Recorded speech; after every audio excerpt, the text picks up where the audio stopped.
நம்ம பூலாம்பட்டியில மறைந்த பாக்கியராஜ் அவர்கள் படம் எடுத்தாங்க, நிறைய பேருக்கு தெரிஞ்சிருக்கும். ஆனா அப்படி படம் எடுக்கும் போது அவருக்கு உதவியா இருந்த போட் மணி அவர்களை பத்தி நிறைய பேருக்கு தெரிஞ்சிருக்காது.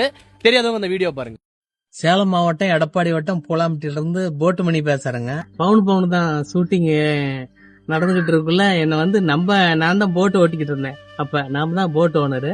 அங்க மேட்டூர்ல இருந்து நெருஞ்சிப்பேட்டை அந்த ரோகிணி கதாநாயகி வரந்தனி நானும் பாக்கியராஜ் சாரும் பேசிட்டு இருப்போம்.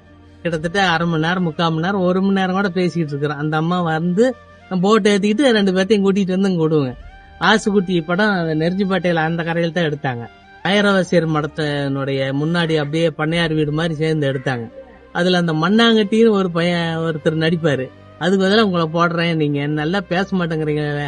எப்படி அப்ப ஐயப்ப மலைக்கு மாலை போட்டிருந்தனா அப்ப கொஞ்சம் அப்படியே அடக்கி மெதுவா பேசுறதுனால என்ன சாமி இப்படி இருக்கிறீங்க, கொஞ்சம் உஷாரா இருங்க சாமி அப்படின்னு பாக்யராஜ் சார் நம்ம டெய்லி பேசிட்டு இருப்போம், கலகலன்னு பேசிட்டு இருப்போம். பாக்யராஜ் டைரக்டர் இப்ப இங்க நான் பார்த்த வகையில அவர் படம் எடுத்தாருன்னா அடுத்த சீனுக்கு உட்காந்து எழுதிட்டு உடனே அந்த சீனை நடிக்கக்கூடிய பெரிய டைரக்டர். அருமையான ஒரு நல்ல நண்பராகவும் நமக்கு பழகினாரு. 6 மாசம் டெய்லியும் 1/2 மணி நேரம் அவர்கிட்ட பேசி பழகினதுல ரொம்ப சந்தோஷம். அவர் இல்லாதது நம்ம வருத்தம்.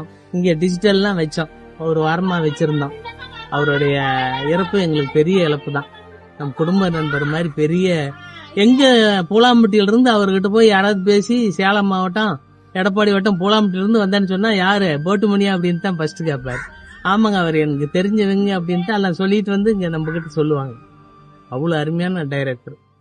பவுனு தான், முற்றுகை, சாமுண்டி, நினைத்தேன் வந்தாய், மருதபாண்டி, நம்ம விஜயினுடைய இப்ப இருக்கிற முதல்வருடைய விஜய் படம் தேவயானி ரொம்ப நடிச்சது நினைத்தேன் வந்தாய் படம் இங்கதான் அதிகமா பாட்டு சீன் எடுத்தாங்க.